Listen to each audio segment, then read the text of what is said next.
Eh bien, bienvenue à tous au lycée Sangor pour la deuxième émission de la journée. Alors, une émission un petit peu particulière parce que là, on est avec toujours des masques, mais en présence du public, en présence d'un public qui vient de Vernon, donc un lycée et collège de Vernon, que vous voyez là sur les images, et puis qu'on va retrouver tout à l'heure pour un petit quiz qui a été préparé par le laboratoire Praxens, que vous allez retrouver d'ailleurs dans une de nos émissions demain sur les plateaux de la fête de la science. Bonjour, rebonjour, est-ce qu'on s'est vu ce matin?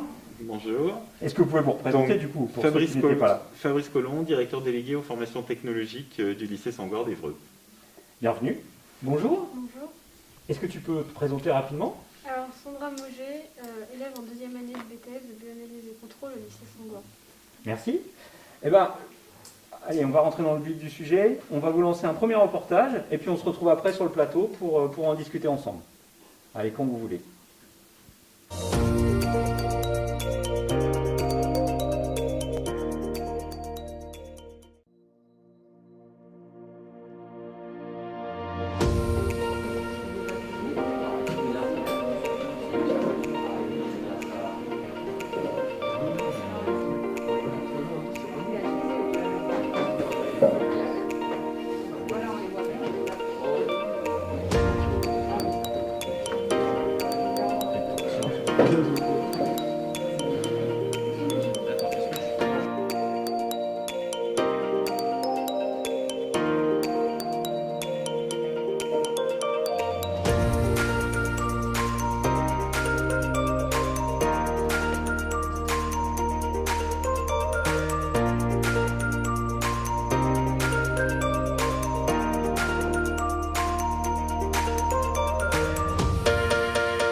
Maintenant, nous allons, toujours avec Antoine, regarder le geste barrière de l'utilisation du gel hydroalcoolique. Donc Antoine va prendre une première boîte et va déposer deux doigts sur cette boîte, sur des mains qu'il n'a pas lavées précédemment, donc qui sont certainement contaminées.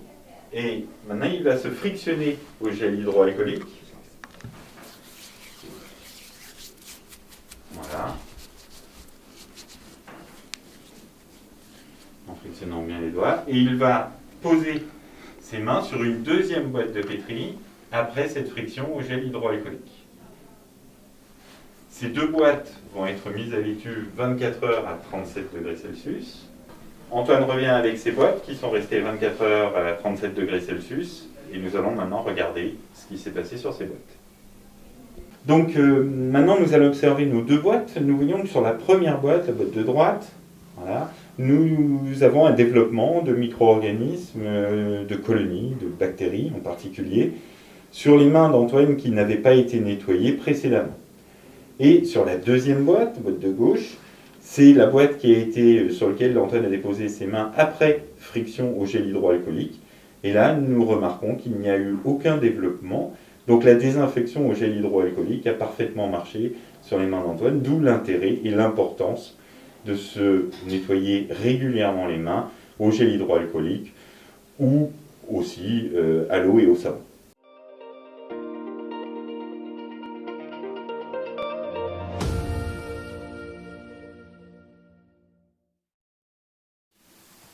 Alors retour sur le plateau avec une première partie du reportage qui était plus sur une présentation du lycée succincte certes, mais on a pu rentrer un petit peu dans les laboratoires que tu connais parce que tu les fréquentes depuis quelques années, que vous connaissez bien pour les fréquenter sans vouloir vous vexer pour encore plus d'années. Est-ce que vous pouvez nous décrire un petit peu ce qu'on fait dans le lycée Sangor, ce qu'on propose comme formation et comment ça s'articule?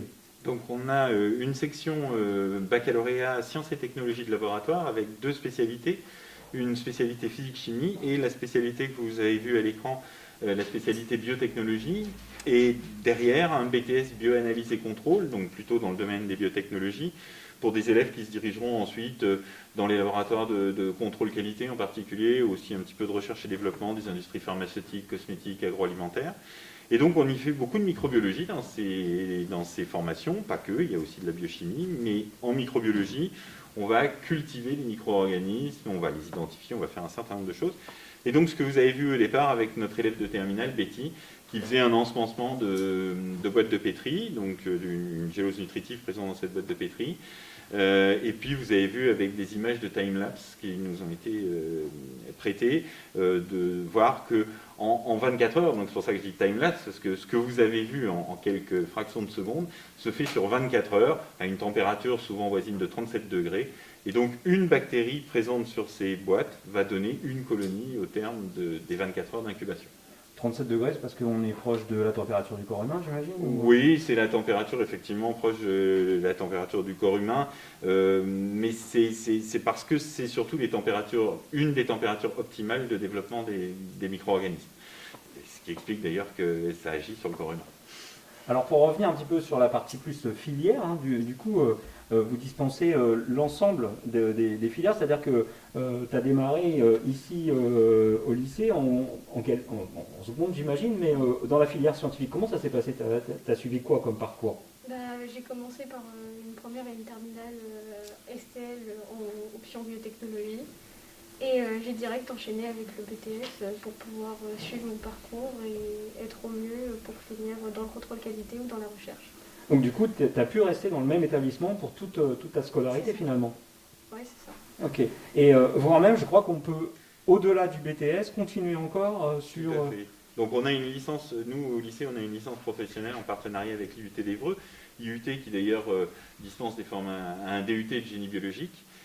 Donc on a une licence professionnelle qui est une 3e année après le baccalauréat.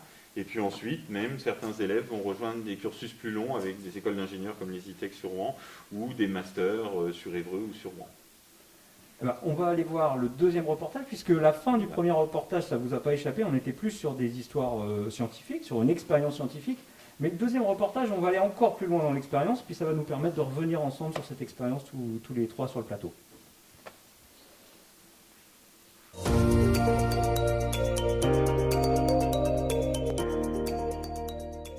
Voilà, donc ici nous avons un bioimpacteur qui est un appareil qui va permettre d'aspirer un volume connu d'air, volume qui va passer à travers ici un tamis et qui va venir s'impacter sur une boîte de pétri remplie d'une gélose nutritive que nous positionnons dans l'appareil.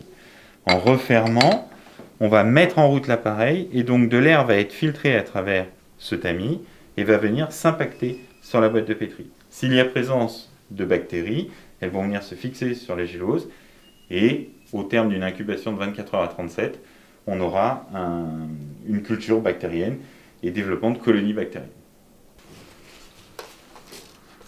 Voilà, donc là nous avons notre bioimpacteur que nous allons nettoyer. Voilà, avec un liquide antibactérien. Ensuite, Antoine va positionner une boîte sur le bioimpacteur, refermer ce bioimpacteur. Voilà. et mettre ensuite en route le bioimpacteur. Et ainsi, il va y avoir 1 mètre cube d'air ambiant, qui est donc un air non stérile, qui va venir s'impacter sur la boîte de pétri. Donc à l'issue des 1000 litres qui ont été impactés, Antoine va récupérer la boîte, la refermer, et va aller la mettre 24 heures à l'étuve à 37 degrés.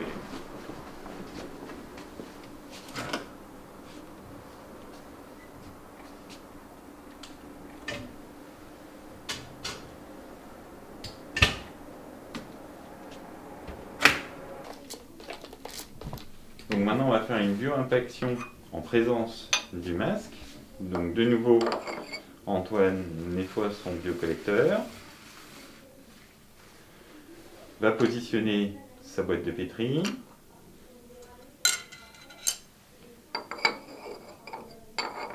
referme son biocollecteur,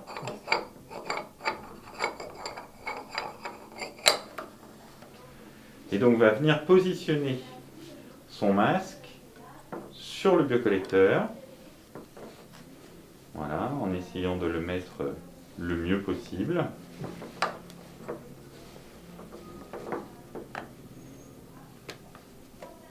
De façon à simuler le port du masque sur le visage d'une personne. Il va aller la mettre 24 heures à l'étuve à 37 degrés.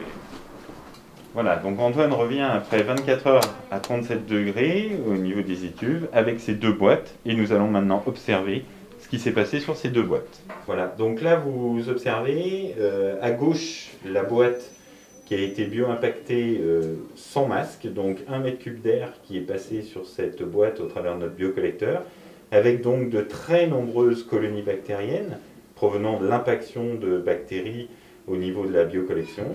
Et à droite, vous avez une boîte sur laquelle nous avons mis le masque au niveau de notre bioimpacteur. Et donc, cette boîte est restée totalement stérile. Aucune bactérie ne s'est développée, aucune colonie bactérienne n'est observable. Ça montre bien l'utilité et l'intérêt du port du masque.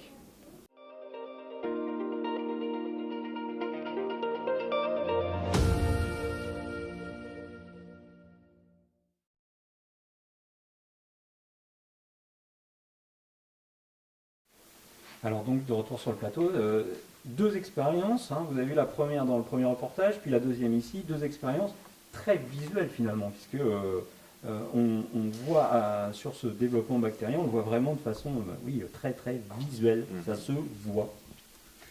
Oui, alors c'est effectivement donc une expérience qui a été faite donc, sur une matrice bactérienne pour la simplicité de l'expérimentation. Si je rebondis sur l'actualité et la Covid, bien évidemment, on peut faire le même type d'expérimentation en utilisant un virus, sauf que bien évidemment, c'est beaucoup plus complexe. Il faut cultiver des cellules eucaryotes, les mettre en contact du virus dans des conditions beaucoup plus qui doivent être beaucoup plus draconiennes que sur une culture bactérienne. Et donc, c'était plus compliqué à mettre en place. Mais ce qu'on voit ici dans l'expérience avec les bactéries, c'est exactement la même chose que l'on verrait avec les particules virales. Et donc, effectivement, la preuve que le masque protège bien de ces bactéries et de ces particules virales. Est-ce que quand tu as choisi cette filière scientifique, et notamment dans la science du laboratoire, c'est un peu pour ça aussi que tu as fait ce genre de choses, c'est-à-dire pour avoir des expériences concrètes, pour pouvoir diffuser peut-être des messages de bon sens, je sais que tu m'as parlé en off avant un peu de travailler sur la virologie, donc c'est sûrement des sujets qui t'intéressent. Totalement. Si j'ai fait ces filières, c'est totalement pour pouvoir avoir des expériences et des choses concrètes, parce que voir la théorie, c'est assez compliqué. On n'a pas toujours les images en tête, et quand on le fait et quand on manipule, on voit vraiment ce qui se passe. Et au niveau bactériologie, on fait un TP simple qui joue sur des particules virales qui s'entraînent de cobactéries. Et ce TP, il est vraiment très intéressant parce que c'est là qu'on voit comment les chercheurs peuvent faire avec les virus pour trouver comment ils apparaissent ou comment ils fonctionnent. Alors, j'ai l'impression, depuis qu'on discute de plus en plus ce matin, puis que je familiarise un petit peu avec cette formation, que c'est un peu l'atout et le point fort de cette formation. En tout cas, certains élèves pourraient être plus, il n'y a pas de jugement de valeur dans ce que je dis, hein, plus intéressés par des choses plus théoriques. Mais celle-ci, cette formation-là, va proposer des choses un petit peu plus pratiques, et donc ouvrir peut-être à d'autres élèves qui n'auraient pas forcément au départ le profil dit scientifique, mais par ce biais-là, ben oui, finalement, ils ont quand même la rigueur, ils ont quand même la mathématique, ils ont quand même... Je crois qu'il faut s'intéresser aux sciences, ça c'est une obligation, il faut avoir quand même un peu l'envie de travailler autour des sciences, un peu de raisonnement scientifique, mais effectivement, le fait de faire beaucoup de manipulations, beaucoup de travaux pratiques, va permettre aux élèves d'avoir des cas concrets. Et donc, souvent, c'est des élèves qui peuvent être un peu en difficulté sur quelque chose de très abstrait, très théorique, et qui, grâce à ces manipulations, vont pouvoir se raccrocher, et ensuite, bien évidemment, ouvrir sur beaucoup plus de connaissances, tout comme on le rencontrerait dans une série générale. Écoutez, je vous remercie tous les deux de m'avoir accompagné sur ce moment de plateau. Et puis bah, justement, on va aller, juste après un jingle, on va aller retrouver, ça va faire le lien parce que je crois que tu vas aller en stage bientôt là-bas, on va aller voir le laboratoire Praxens qui nous a proposé des questions pour notre public, des questions, un quiz. Allez, c'est parti, jingle, et puis après on se retrouve pour le quiz.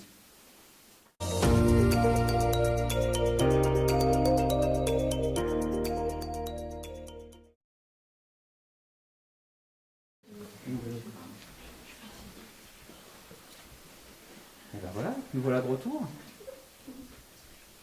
C'est parti.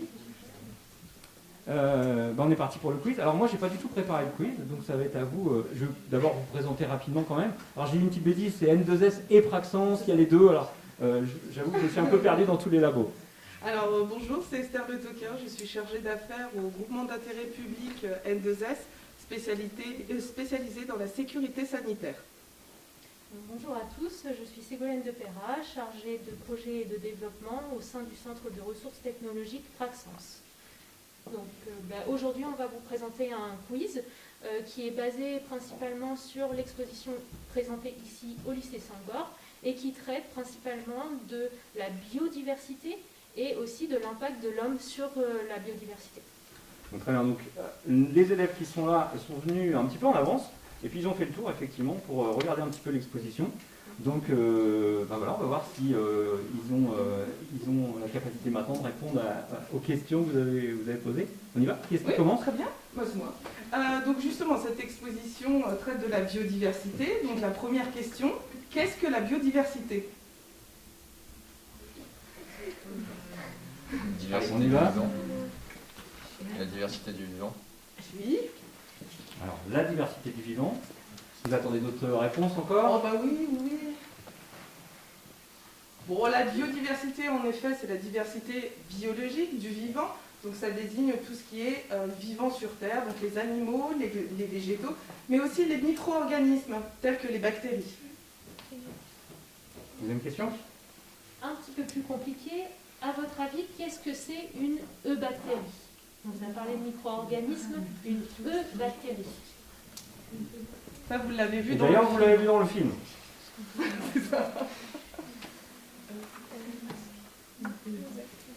Alors, est-ce qu'il y a quelqu'un qui sait? Ah, on y va? C'est une bactérie, donc E pour vrai, donc une vraie bactérie qu'il faut y faire partout. Et donc c'est la bactérie la plus commune. Alors? On a un bon élève. Très bien. Donc je laisse Ségolène répondre. Oui, donc tout à fait. Eubactérie pour vraie bactérie, donc c'est des organismes unicellulaires. Donc contrairement à nous, à partir d'une seule cellule, on a un organisme qui est indépendant et qui vit tout seul. Donc ils sont présents dans tout notre environnement, sol, terre, eau, mais également sur notre corps. En effet, donc les bactéries sont présentes dans notre corps, sur notre corps, mais est-ce qu'elles sont bénéfiques ou négatives? Alors, on y va? Moi, je dirais qu'elles sont plutôt bénéfiques parce qu'elles peuvent nous protéger de virus, par exemple, qui peuvent nous attaquer. Il y a aussi des virus qui sont bons pour nous. Mais je dirais plutôt qu'elles nous protègent et qu'elles sont bonnes pour notre corps. D'autres réponses? Complément de réponse? Moi, je dirais oui et non parce que, comme je regarde que c'est vrai, elles nous protègent, elles nous aident, mais en même temps, il y a des bactéries qui sont on va dire, ennemis à notre corps et qui nous attaquent, et qui nous donnent des maladies, je sais pas trop. Moi, je peux compléter, il y a des bactéries dans le fromage qui sont bien, non? Ah, C'est sympa, hein? Ah, mais celle-ci, c'est la question d'après. Je connaissais pas le coup. Alors justement, bon, pour répondre sur cette question, donc, en effet, la plupart des bactéries présentes sur notre corps et dans notre corps nous sont bénéfiques.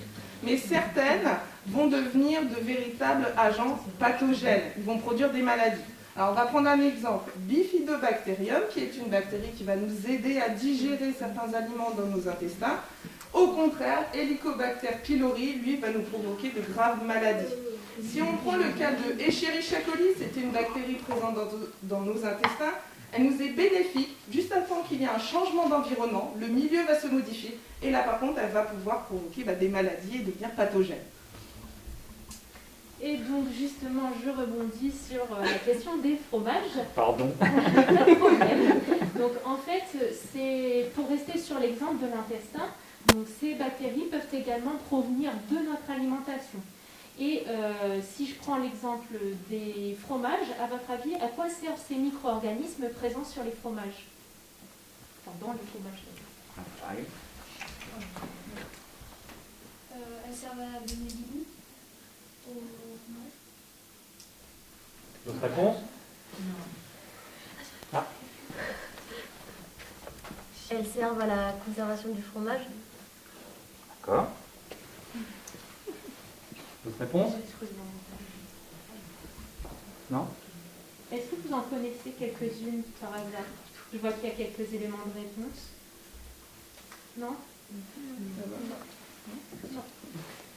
Donc effectivement, en fait, dans ces micro-organismes présents dans nos fromages, il y a donc des ferments lactiques. Donc typiquement, on peut en faire à la maison, par exemple, en rajoutant dans du lait des ferments qui vont faire la fermentation lactique et produire ce fromage.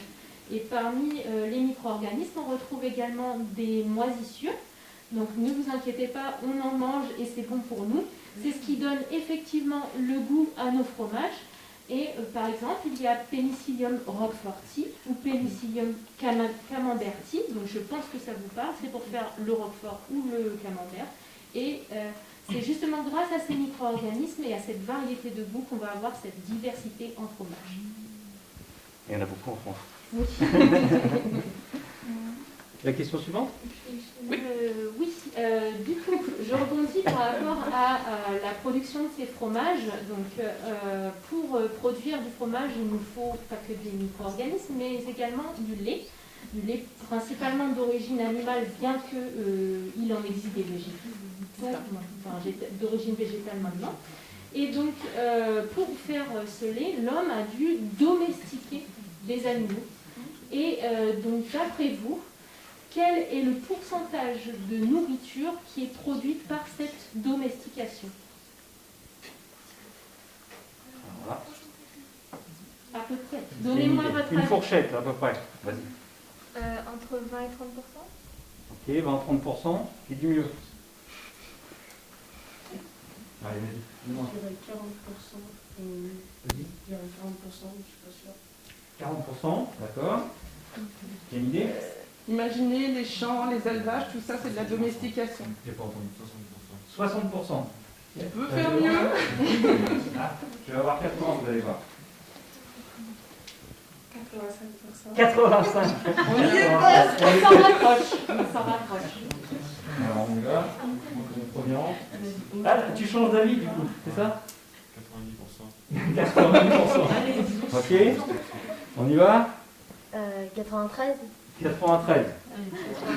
J'ai pas le chiffre exact en tête, hein. C'est dans les 90%, donc c'est bien ça. Donc beaucoup plus que 20% en fait. Et donc cette domestication, ce qu'il faut savoir, c'est que ça comprend le règne animal et le règne végétal, puisqu'en fait c'est le procédé que l'homme a mis en place pour s'approprier et comment dire oui, en fait, s'approprier et commander en fait les animaux et le règne végétal pour pouvoir se nourrir derrière. Donc 90% de notre alimentation provient de la domestication. Alors vous verrez dans une de nos prochaines émissions qu'on va reparler de domestication, mais pour l'entretien de l'habitat naturel. D'accord. C'est juste pour vous donner envie de voir la prochaine émission, vous verrez ça. Alors on continue peut-être encore une Oui, question. oui, oui. Alors cette domestication, justement, elle a un impact sur les écosystèmes. L'un de ces impacts, c'est la présence d'espèces invasives. Est-ce que vous savez ce qu'est une espèce invasive?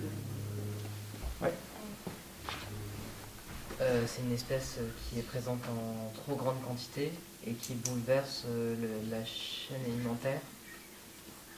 Ok. Il y a une autre réponse. Il y a une autre réponse. En fait, les espèces invasives, c'est une espèce en effet qui est trop présente, mais c'est surtout qu'à la base, naturellement, elle n'est pas présente dans cet écosystème.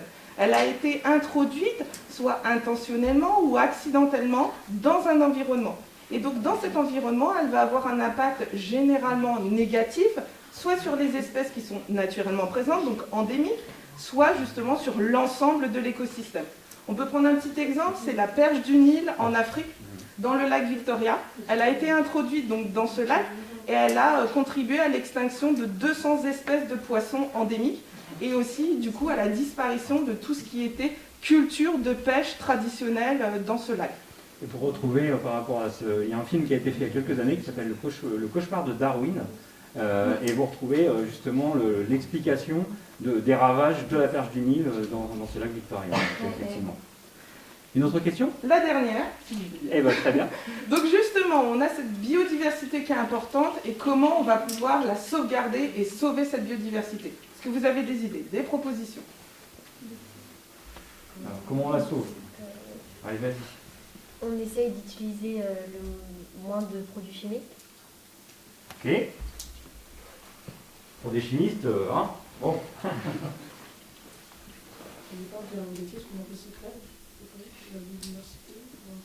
Tu veux faire du recyclage, c'est ça? Ouais, pourquoi pas.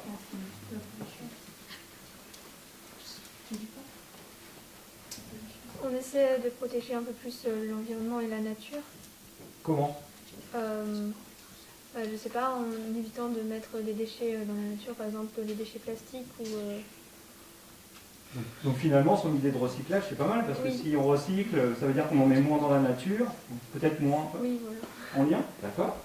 Et D'autres idées? En produits chimiques, du coup, tu pensais à quoi? Dans les produits chimiques dont tu as parlé, tu penses à quoi qui peut être mauvais pour l'environnement? Tout ce qui est par exemple plastique, le plastique déversé dans les océans ou dans la nature, ce qui peut par exemple tuer certains animaux qui sont importants pour la chaîne alimentaire et le développement de tout un écosystème. Tu penses aux poissons, par exemple, qui ingèrent les plastiques et du coup qui... ouais. Je viens à toi d'abord, là?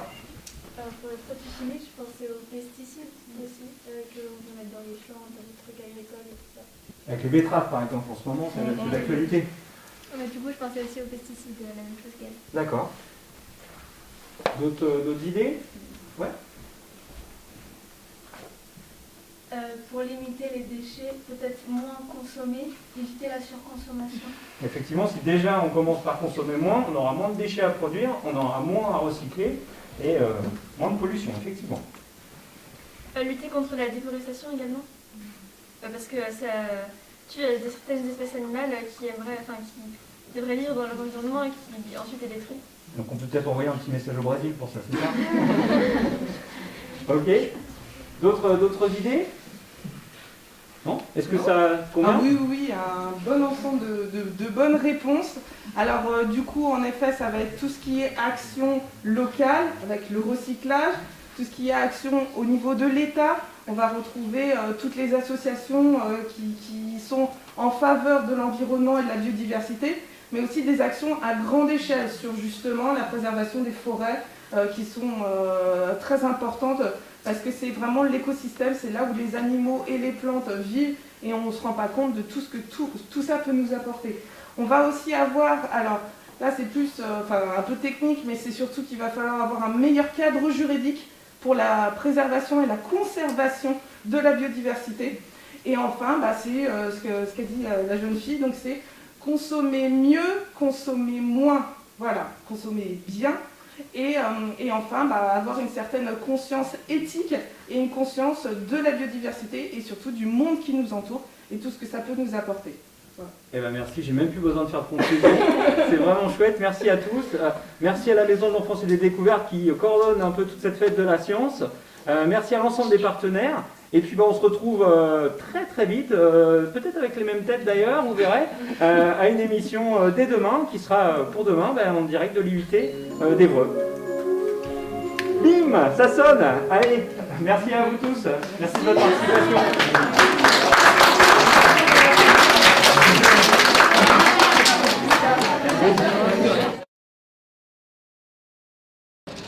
Est-ce que vous savez quelle est la première cause de la perte de la biodiversité? Est-ce que c'est l'introduction d'espèces invasives? Est-ce que c'est la destruction des habitats et la surexploitation des ressources naturelles? Ou est-ce que c'est le réchauffement climatique? Je dirais la deuxième. Ouais, la deuxième.